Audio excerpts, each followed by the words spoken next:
Hello friends, welcome to my channel రేనాటిస్ kitchen. ఈరోజు ఈ వీడియోలో ఎంతో రుచిగా ఉండే దద్దోజనం రెసిపీ చూద్దామండి.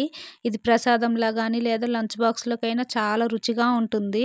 ఈ వీడియోలో చూపించిన విధంగా కానీ చేసినట్టయితే 4-5 గంటలైనా దద్దోజనం పులసకుండా, పుల్లటి రుచి రాకుండా ఎంతో కమ్మగా ఉంటుంది. సో వీడియో స్కిప్ చేయకుండా పూర్తిగా చూసి నచ్చితే ఒక లైక్ చేయండి. మరి చూసేద్దామా రెసిపీ. ముందుగా ఒక గ్లాసు బియ్యం తీసుకున్నానండి. మీరు ఏదైనా ఒక మెజర్మెంట్ కోసం ఒక కప్పు కానీ గ్లాస్ కానీ పెట్టుకోండి. సో ఇప్పుడు ఈ బియ్యంని ఒక 2-3 సార్లైనా చక్కగా కడగాలన్నమాట. డస్ట్ అది ఉంటుంది కదా. ఇలా కడిగి నీళ్ళన్నీ వంపుకున్న తరువాత తగినన్ని నీళ్లు పోసుకొని మనం అన్నం వండుకోవాలండి. ఇక్కడ నేను గిన్నెలో వండుతున్నానండి, అంటే నేను గంజి వంచుతాను అనమాట. ఒకవేళ కుక్కర్లో వండేటట్టయితే 1కి 2 లేదా 2.5 అలా నీళ్ళు వేసుకొని అన్నం వండుకుంటే సరిపోతుంది. లేదా బియ్యాన్ని బట్టి మనకు నీళ్ళు పడుతుంది కదా. సో ఇలా కొంచెం మెత్తగా అయినా పర్వాలేదనమాట. సో చూసారా, ఇక్కడ అన్నం తయారైపోయిందనమాట. సో ఇలా కొంచెం మెత్తగా వండుకోవాలి. సో చూస్తున్నారు కదా, ఇలా వండుకున్న తరువాత నేను ఇక్కడ అన్నం అంతా దద్దోజనం చేయడం లేదండి. వండుకున్న దాంట్లో సగం దద్దోజనం చేస్తున్నానండి. సో తీసుకున్న అన్నాన్ని ఇలా స్మాషర్తో కానీ లేదా ఒక గిన్నె, గ్లాస్ లేదా పప్పు గుత్తి ఉంటుంది కదా, దాంతోనే ఇలా మెత్తగా నలుపుకోవాలన్నమాట. వీలైనంత మెత్తగా మెదుపుకోవాలండి. సో ఈ వీడియోలో చూస్తున్నారా ఎలా మెత్తగా అయిందో. సో ఇలా మెదుపుకుంటే సరిపోతుంది. లేదా చేత్తో అయినా మెదుపుకోవచ్చండి. కాకపోతే అన్నం వేడిగా ఉంది కాబట్టి నేను స్మాషర్ని యూస్ చేశాను. ఇప్పుడు ఇందులోకి ఒక అర గ్లాసు కాచి చల్లార్చిన పాలు వేసుకుంటున్నానండి. సో ఇప్పుడు ఒకసారి కలుపుకుందాము. సో ఇలా పాలు పోయడం వల్ల ఎక్కువసేపు కమ్మగా ఉంటుందన్నమాట, పులసకుండా. అలాగే ఇందులోకి ఒక అర గ్లాసు పెరుగు వేసుకుంటున్నానండి. అలాగే ఒక పావు గ్లాసు నీళ్ళు వేసుకుంటున్నాను. అన్నీ ఒకే గ్లాస్ తోటి మెజర్ చేసుకున్నాను. సో ఇప్పుడు అంతా ఒకసారి కలుపుకుందామండి. అన్నం మెత్తగా అయితే ఇలా ఉంటుందన్నమాట, నోట్లో వేసుకోగానే కరిగిపోతుంది. సో అంత రుచిగా ఉంటుంది అనమాట. ఇప్పుడు పోపుకి తయారు చేసుకుందామండి. పోపు కోసం ఒక ప్యాన్లోకి ఒక 3-4 టేబుల్ స్పూన్ల ఆయిల్ వేసుకున్నాను. అలాగే కొంచెం శనగబ్యాలు వేసుకున్నానండి. అలాగే తాలింపు గింజలు, మినపప్పు, శనగపప్పు, ఆవాలు, జీలకర్ర, అలాగే కొంచెం ఎండుమిర్చి వేసుకున్నాను. అలాగే కొంచెం కరివేపాకు వేసుకున్నానండి. ఇప్పుడు ఒకసారి కలుపుకుందాము. ఇలా ఫ్రై అవ్వనిచ్చి పెరుగన్నంలో వేసి కలుపుకోవాలండి. ఇక్కడ నేను పెరుగన్నంలో వేసి కలిపే క్లిప్పు మిస్ అయిందనమాట. ఇప్పుడు ఇందులోకి కొంచెం దానిమ్మ గింజలు వేసుకొని కలుపుకుంటున్నానండి. ఇవి వేయడం వల్ల అక్కడక్కడ కొంచెం స్వీట్ టేస్ట్ తగులుతూ చాలా రుచిగా ఉంటుంది. ఒక్కసారి ఇలా ట్రై చేసి చూడండి, చాలా బాగుంటుందన్నమాట. సో ఈ వరలక్ష్మి పూజకి ఈ దద్దోజనాన్ని ఇలా ట్రై చేసి చూడండి. ఇంట్లో అందరికీ తప్పకుండా నచ్చుతుంది అనమాట. సో ఈ వరలక్ష్మి పూజకి ట్రై చేసి ఎలా వచ్చిందో నాకు కామెంట్లో తెలియజేయడం మాత్రం మర్చిపోకండి. అలాగే మీ ఫ్రెండ్స్ అండ్ ఫ్యామిలీ మెంబర్స్కి షేర్ చేయండి. వీడియో నచ్చుంటే లైక్ చేయడం మాత్రం మర్చిపోకండి. అలాగే నా ఛానల్కి కనుక కొత్తగా విజిట్ చేస్తుంటే సబ్స్క్రైబ్ చేసుకోండి. అలాగే పక్కనే ఉన్న బెల్ ఐకాన్ క్లిక్ చేయండి. దాని ద్వారా నేను అప్లోడ్ చేసే వీడియోస్ నోటిఫికేషన్స్ మీ వరకు అందుతాయి. ఇంకా నా ఛానల్లో ఏదైనా రెసిపీ చూడాలనుకుంటే కింద కామెంట్ చేయడం మాత్రం మర్చిపోకండి. Thanks for watching.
Hello friends, welcome to my channel రేనాటిస్ kitchen. ఈరోజు ఈ వీడియోలో మంచి రుచితో ఉండే బెల్లం అప్పాలు చూద్దామండి. పాకం లేకుండా ఇన్స్టెంట్గా అప్పటికప్పుడు 10 నుంచి 15 నిమిషాల లోపలే చేసుకోవచ్చు అనమాట. ప్రసాదంలో కానీ లేదా ఏదైనా తీపి తినాలనిపించినప్పుడు ఈ రెసిపీ ట్రై చేయొచ్చండి. సో వీడియో పూర్తిగా చూసి నచ్చితే ఒక లైక్ చేయండి. ముందుగా ఒక గిన్నెలోకి 1 కప్పు గోధుమ పిండి తీసుకుంటున్నానండి. అలాగే 1 కప్పు బియ్యం పిండి, అలాగే ఒక అరకప్పు బొంబాయి రవ్వ తీసుకుంటున్నానండి. సూజీ అనగాని అంటారు కదా. అలాగే 1/2 టీ స్పూన్ ఉప్పు, ఒక 1/2 టీ స్పూన్ ఇలాచి పౌడర్ వేసుకుంటున్నానండి. ఇప్పుడు ఒకసారి అంతా కలుపుకుందాము చక్కగా. ఇలా కలుపుకొని పక్కన పెట్టుకుందామండి బౌల్ని. ఇప్పుడు ఒక ప్యాన్ పెట్టుకుందాము. ప్యాన్లోకి 2.5 కప్పు తురుముకున్న బెల్లం వేసుకుంటున్నానండి. ఇక్కడ మనం తీసుకున్న మెజర్మెంట్కి ఈక్వల్గా తీసుకోవాలన్నమాట. సో అలాగే ఒక 2.5 కప్పు దాకా నీళ్లు వేసుకుంటున్నాను. ఇక్కడ తీసుకున్న ఇంగ్రీడియంట్స్ అన్నీ సమానంగా తీసుకోవాలండి. ఒకవేళ తీపి తక్కువ తినే వాళ్ళైతే బెల్లం క్వాంటిటీ తగ్గించుకోవచ్చండి. కానీ నీళ్లు మాత్రం 2.5 కప్పే పోసుకోవాలన్నమాట, మనం తీసుకున్న డ్రై ఇంగ్రీడియంట్స్కి సరిపడా. సో ఇలా కలుపుకోవాలన్నమాట బెల్లం అంతా కరిగేదాకా. సో ఇలా కరిగిన తర్వాత వడగట్టుకుందామండి. నాలుకలు అందుకుంటాయి కదా, సో ఇలా వడగట్టుకొని తీసుకుందాము. సో చూస్తున్నారు కదా, నేను వడగట్టుకున్నానండి. వడగట్టుకొని మళ్ళీ ప్యాన్లోకి తీసుకుంటున్నాను. సో ఇలా తీసుకున్న తర్వాత మనం ముందుగా మిక్స్ చేసి పెట్టుకున్నాం కదా పిండి, సో అది తీసుకొని కొంచెం కొంచెంగా వేసుకుంటూ కలుపుకోవాలండి. ఒకసారి వేసుకుంటే మనకు ఉండలు కడుతుందనమాట. సో ఇలా కొంచెం కొంచెంగా వేసుకుంటూ కలుపుకోవాలి. ఇక్కడ మంటని లో ఫ్లేమ్లో పెట్టుకొని మనం ఈ ప్రాసెస్ అంతా చేసుకోవాలండి. హై ఫ్లేమ్ పెట్టుకుంటే మనకు అడుగంటుతుందనమాట, మాడు వాసన వస్తుంది. సో అలా కాకుండా లో ఫ్లేమ్లో పెట్టుకొని మనం ఈ ప్రాసెస్ చేసుకుంటే మనకు చక్కగా వస్తుందనమాట, ప్యాన్కి అంటుకోకుండా. సో ఇలా మొత్తం కొంచెం కొంచెంగా వేసుకుంటూ లాస్ట్లో మిగతాదంతా ఒకసారి వేసుకోవచ్చు అనమాట కొంచెం ఉన్నప్పుడు. సో ఇలా వేసుకొని ఒకసారి కలుపుకుందామండి. ఇలా పిండి అంతా ఒకసారి వేసుకొని కలుపుకున్న తర్వాత ఇంక 2 నిమిషాల పాటు వదలకుండా కలుపుతూనే ఉండాలండి. ఎందుకంటే అడుగంటే ఛాన్సెస్ ఉన్నాయన్నమాట. సో పక్కకు పోకుండా అక్కడే ఉండి అలా కలుపుకుంటూ ఒక 2 నిమిషాలు కలుపుకున్న తర్వాత ఒక టేబుల్ స్పూన్ నెయ్యి వేసుకుంటున్నానండి. నెయ్యి అయినా లేదా నూనె అయినా వేయొచ్చు అనమాట, నెయ్యే వేయాల్సిన అవసరం లేదు.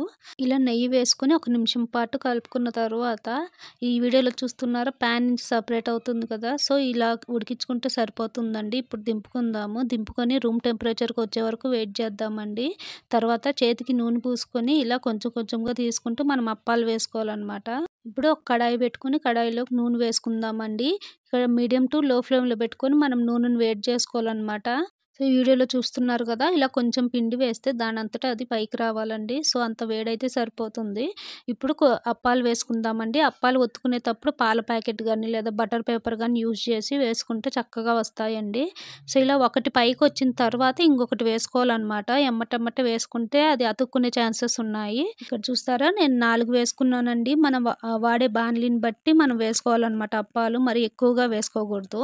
సో ఇలా మీడియం ఫ్లేమ్లో పెట్టుకొని మనం ఫ్రై చేసుకోవాలి. ఇక్కడ గోల్డెన్ కలర్ వచ్చింది చూసారా, ఈ మాత్రం వస్తే సరిపోతుంది. ఇప్పుడు ఈ అప్పాలని ఇంకొక గరిటె సహాయంతో ఇలా ప్రెస్ చేసుకోవాలండి. ఇలా ప్రెస్ చేసుకోవడం వల్ల ఆయిల్ అనేది కొంచెం డ్రైన్ అవుట్ అవుతుందండి. సో ఇలా అనమాట. ఇలా అన్నీ ఒత్తుకొని తీసుకుంటే మన అప్పాలు రెడీ అనమాట. మరి ఎంత సింపుల్లో కదా. మీరు ఈ పండగకి ఈ రెసిపీ తప్పకుండా ట్రై చేయడం మాత్రం మర్చిపోకండి.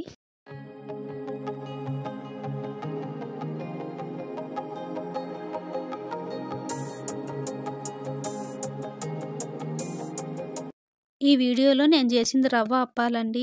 ట్రెడిషనల్‌గా అయితే ఒట్టి బియ్యపు పిండి బెల్లంతో చేసుకుంటారు. అంటే బియ్యపు పిండి బెల్లం ఈక్వల్ క్వాంటిటీలో తీసుకుంటే సరిపోతుందండి.